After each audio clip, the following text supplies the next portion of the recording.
Aye. Isoza metite, ona vire kukune. Isoni ramege degede, asi yoira. Adayi Ozigizigi Opoh, ujo taro banyono, ujo dayi adive, ujo ire obanyi.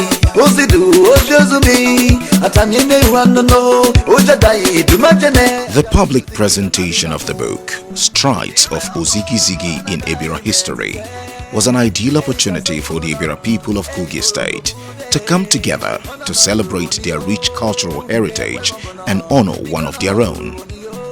The backdrop of the celebration was the life and times of Chief Ozigizigi Opoh, who had done them proud as an outstanding leader. He lived between 1842 and 1962, at a time when Nigeria was under pre-colonial and colonial rule and could be said to be one of the nation's first to tribalize Nigerians, interested more in peace than in personal gain.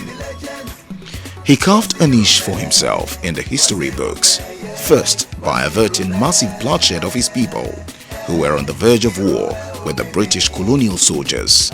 It would have been an unfair fight, bows and arrows against muskets and cannons. During the second coming of the British colonialists into Ebira land, it was already known to the local people that they, the Europeans, were coming for a war to conquer the land. This obvious fact was due to our earlier resistance in their first visit, organized by Agidi Ukako and Achegidi Okino. The news of the second coming of the Europeans has actually alerted the local people to start preparing with their bows and arrows to confront the Europeans.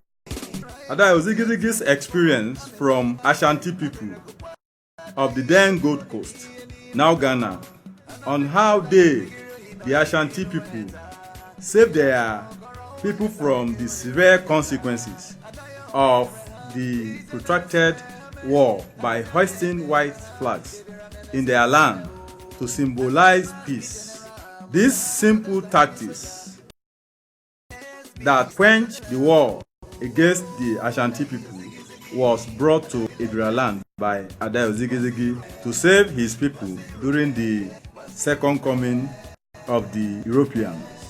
Ada Ozigizigi's experience on how they, the Europeans, militarily sacked the site of the notorious oracle in Arochukwu of the present Abia State made him to advise strongly that Ebira should not confront the European soldiers. It should be known by all that in white man's culture, the act of hoisting white flags during war signifies peace, that is, no more war.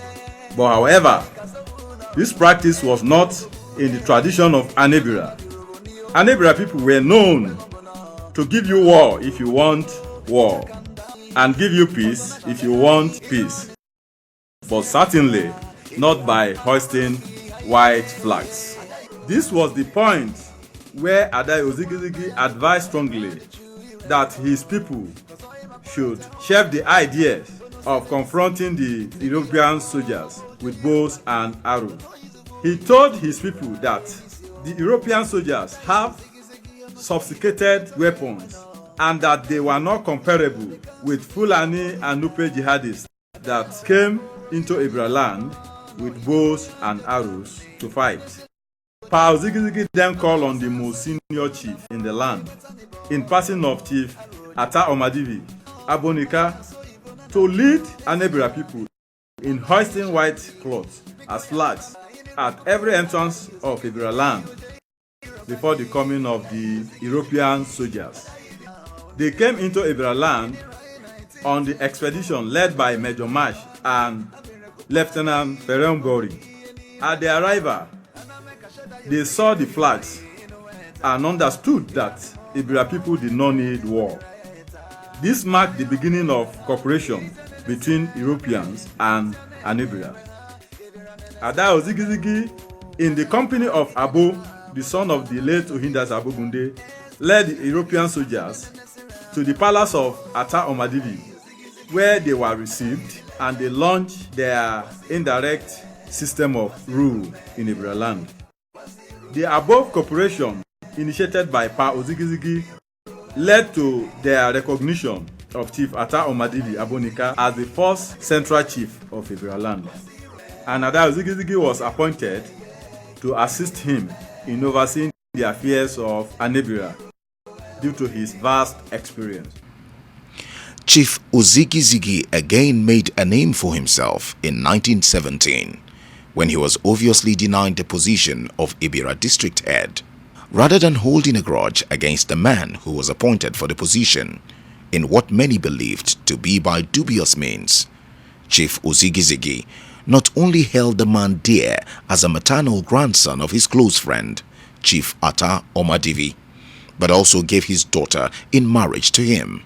It should be known that Captain Bing Hall in 1917 threw the post of Ebira Central Rulership open for contest, as he pronounced that anybody who contests for the post, and many eminent Ebira contested for the post, including Chief Ozigizigi Opoh, but due to certain foul play by Captain F.F.W. Binghall, Ibrahim Honoroiza, Ata Yebe's son, and a much younger grandson of Ata Omadivi was appointed to occupy that seat. An appointment that posed serious surprise to other contestants, which later sowed the seed of ember of discord among Ebira leaders.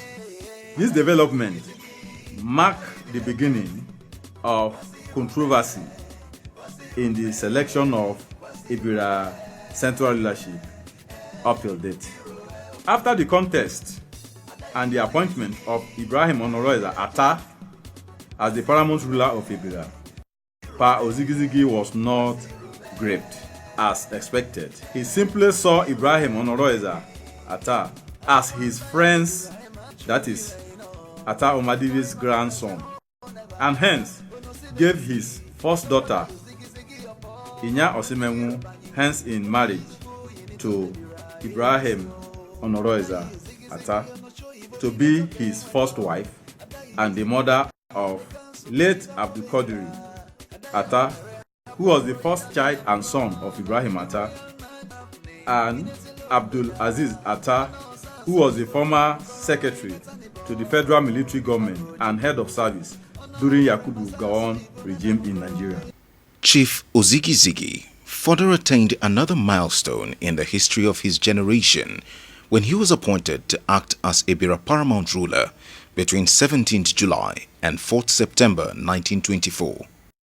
During Ibrahim Ata's trial in Lokoja between 17th July and 4th September in 1924, Chief Ozigizigi Opoh was appointed as Ebira paramount ruler for the brief period. Immediately after his appointment as paramount ruler of Ebira land, his court in Ovehira was elevated to become the highest court in the land, where he was judging cases and settling disputes.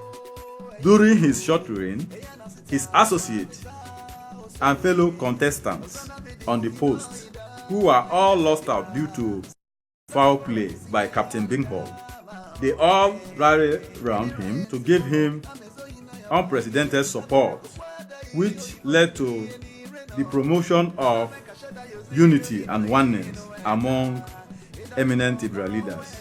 And such cooperation enabled him, that is Chief Ozigizigi Opoh, to rebuild the burnt Catholic Mission House in Okene. Chief Ozigizigi Opoh, after serving as paramount ruler, decided to go on self-imposed exile to Auchi in Kukuruku land of the then Benin province. While in Auchi, he was the guest of the paramount ruler, where he stayed for some time and came back in 1931. At Auchi, he was the guest of the paramount ruler of the land, the then Otaro of Auchi, who was his close friend, and they stayed together for some time before he returned. And as he was staying there in Auchi, he gave one of his daughters in marriage to the Otaro of Fauci, who later became his good friend. The book is the first attempt at chronicling the achievements of this noble son of Ebira land, and the launch attracted la creme de la creme of royalty and top government functionaries. His Royal Majesty, Dr. Ado Ibrahim, the Ohinoi of Ebira land, said at his tender age, he used to be taken to the palace of Pa Ozigizigi, and that he used to sit on his lap and played with his long white beard. That on his return from school, he used to go and greet him.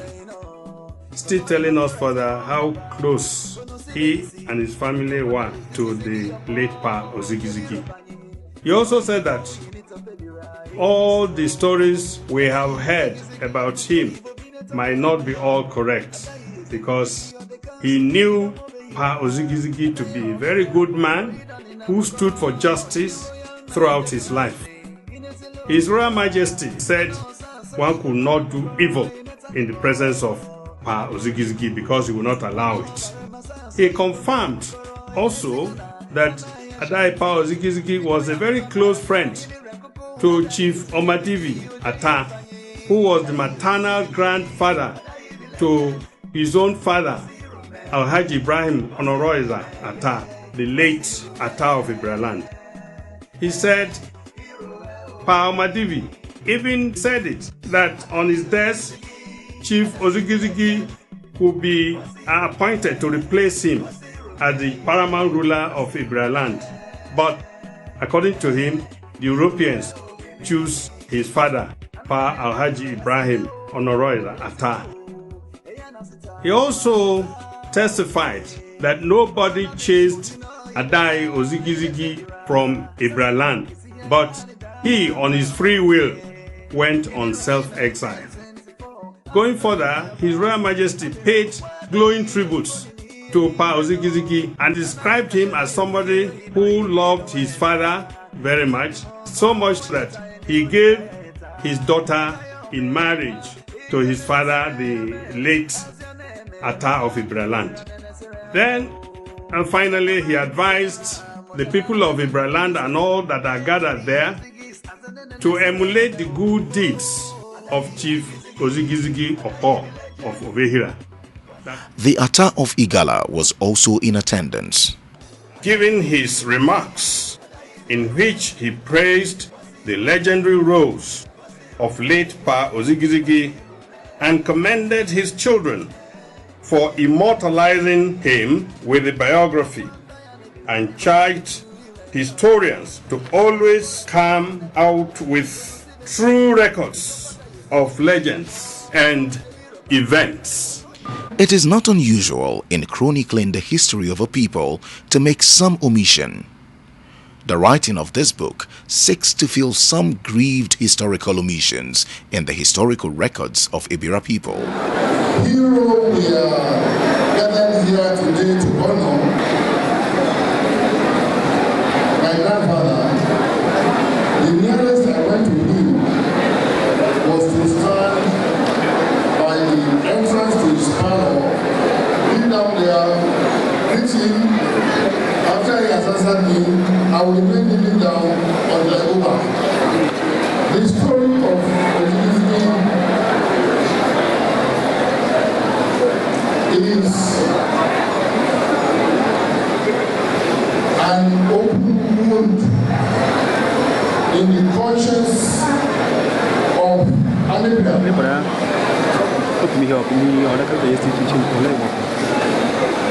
This wound has been on for more than 100 years. We thank Almighty God that He has brought one of our children, not to the nation of Ozigizigi, in the person of the author, without the prompting of the family, to bring out what we are here to celebrate today.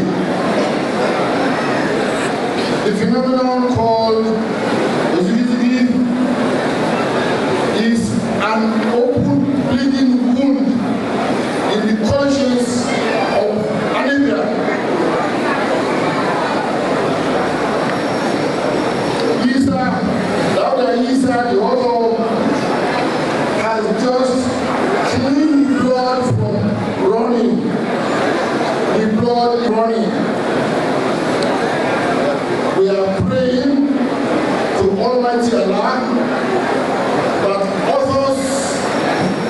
politicians from this area will come out and bring out the truth of the history of Ebira. It is so beautiful for us to read. Today we are here to celebrate a man that stands for justice. A man who died as a hero and will remain a hero. Over time, a lot of stories have been flying from left to right about the person of Ozigizigi. But today we are celebrating this documentation, and we believe going forward this is going to help our children, both born and yet unborn, to know very well the history of our Ebira nation and the role played by every individual. Goodwill messages poured in from those present as well as those who couldn't make it to the occasion. I congratulate the great Ozigizigi family of Ebira on the historic commemoration and documentation of the illustrious roles played by your grandfather, the great Ozigizigi Opoh, in the socio-political development of our nation. The Ebira land of Nigeria. I am a lover and a student of history, and I'm fully aware of the great man's contribution to our political emancipation and stabilization during the critical days of our political history. Your grandfather has been one of my political mentors, a true lion of the time. Chief Ozigizigi was being hailed as a man who instilled discipline, proper upbringing and God-fearing habit in his family. At 78 years of age, when I look back on my life from present position as a distinguished elder in the Ebira monarchy and again as a grandfather, I realize the extent to which my humble beginning in life, especially my training, especially my training and upbringing under par of the Ozigizigi family in the 50s must have influenced my life. I thank Almighty Allah that I had this singular opportunity to be trained by the famous Ozigizigi family, and today I'm blessed with very responsible children in different endeavors of life. I seize this opportunity to congratulate our Ozigizigi dynasty for coming up with an idea of launching this foundation today, which by the grace of Almighty Allah will continue to grow from strength to strength for the benefit of humanity. In line with the tradition of Ebira people, Chief Ozigizigi, as an opulent and influential farmer, he married many wives and had many children to assist him in his farm works. He was a Muslim by faith and even had a mosque in his palace. I was one of very few that saw him before he died. It was a very good idea. During his time, women were not educated but had traditional education.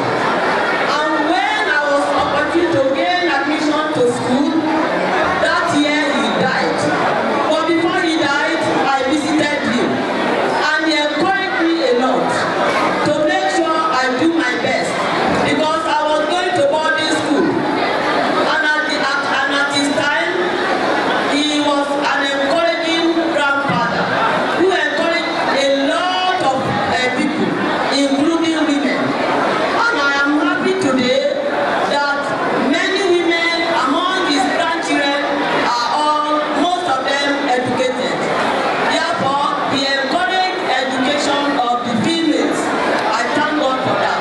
Thank you. The concept for the book detailing the accomplishment of Chief Ozigizigi Opoh as he made a name for himself in the history books and the annals of Ebira history came about as a result of information gathered in the course of research for an entirely different project. I was not planning to write anything about him. We were in the middle of a particular research work at the National Archive, Kaduna. Then we wanted to find out the history on ties of brotherhood among the clans in Ebira land. Along the line during the research work, often we came across a very useful information about Chief Ozigizigi Opoh. At a point in time, I got motivated by the information so gathered and decided to write something about his rich biography. The purpose of a book review is to give readers and prospective buyers an insight into what to expect from the book. The book, Strides of Ozigizigi in Ebira History, was ably reviewed by Professor Yakubu Noah. Chief Ozigizigi Opoh, in blessed memory, is not known by so many of us in this generation. So many of us heard about his giant legacies through our fathers, grandfathers, mothers, grandmothers, mentors, community icons, here oral history, or historical records which are scanty due to death of materials. Suffice it to say that many of the eyewitnesses have belonged to the 80s. Today, we have the privilege of receiving a documentation on the secondary qualities of this community leader, a high chief, a go-getter, an icon of great repute. They are getting memoirs of one of the great moral and political leaders of the ideas of history, and then also some of the kingdom of excellence, as detailed in the book, especially in chapter 1. Chief Ozigizigi was an exemplar of industry and uncommon discipline.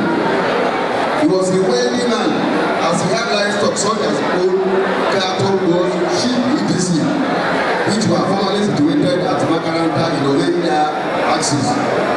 He had large farms where he employed laborers to work and be paid for their labors. He was able to achieve the height of success by dint of hard work, constant learning of new skills, saving culture, networking, power of ways to persuade people and put devotion to his cause. The book begins that success is the fruit of diligence. Honoring one of their own was an opportunity to showcase the rich cultural heritage of the Ebira people, which was amply displayed through songs and dances.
Kogi State Governor, who was represented by Honorable Abubakar Ohere, set the ball rolling for the launch.